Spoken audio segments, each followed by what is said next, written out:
Hey there, in this video I'll show you how you can manage the production and a development app for your Shopify app. So when you build your app, there is a version which you normally work on building a feature and another version which is live and everyone is using. How do you manage both of them? Because you don't work on a live app. If you do that, like a lot of your existing customer will be impacted in case something goes wrong. Like it always goes wrong, but yeah, how do you manage one app in development and production? This is the best practice that I always do, and I'm going to show you how you can do that. Then we will move on to how we are going to go in the Shopify app listing and some of the settings that you have to note about that. After a few attempts, I finally fixed the issues and the status is deployed now. After like asking Cloth, what is going on and why it's not working. One of the things I hate about like Prerequisites is this, that it shows you suspended and the errors are not clear. When you deploy, it does not show you the deployment status. It is quick, but it is not showing the deployment status. The errors are weak. That's why I don't like this. Most of my apps are deployed in render.com, which I have a separate video. They have a clean documentation on how to do that. I have a separate video on the channel. You can watch that. But yeah, this is what Shopify recommend, and this is how it goes. Everything is looking good. Now you can see if I open this URL and it is working fine, and this is where I can install my app. By the way, this page you can design this in your React Router app. There is nothing in here, and most of the apps are like this, but if you design this nicely, it is very good for SEO purposes also. That's okay for now. We don't want to touch this one, and let's go back to our code. And what change did I bring? I did not commit the changes, but if I open the fly.io, this is the only change that I bring. In the process, this is what I added, and under the env, I added the host of this URL. That's all I added, and everything looks good. And I can see that, okay, my app is running in here. Let's just close this, and let's see. Everything is looking good so far. I also added the proxy URL, so it should not have a problem with the proxy, but this proxy is probably different, and this is coming from the fly.io. I can probably make a video in the future how you can fix this, but not sure why it is happening. Anyways, now how do you manage your app? This is what you need to do. One is this Shopify app.taml, which is the production app that you have. You can create another version and connect it to another app. That is what I normally do. In my development, I have a separate app. In production, I have a separate app. When everything is looking good in development, I merge my changes. I do another deploy using Shopify app deploy reset flag, and then I select my production app, and then it is going to go on the production. For development, I don't have any app yet, but I'm going to create one now. So here is what I can do.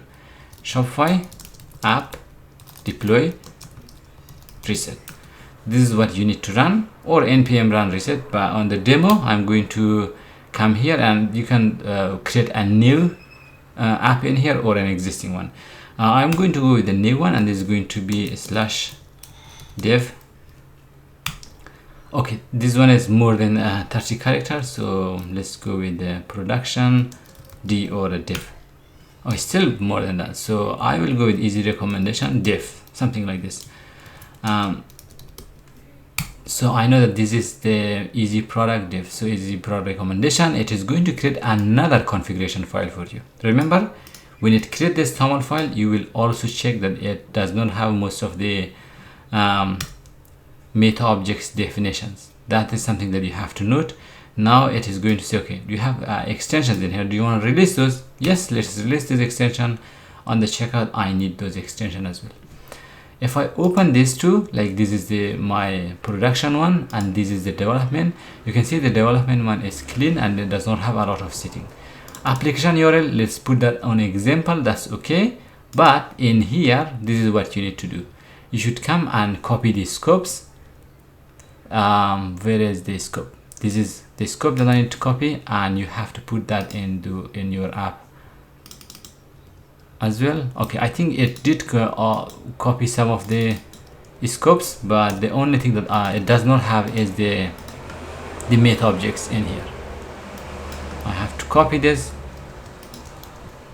Let's go to the development and you paste it here.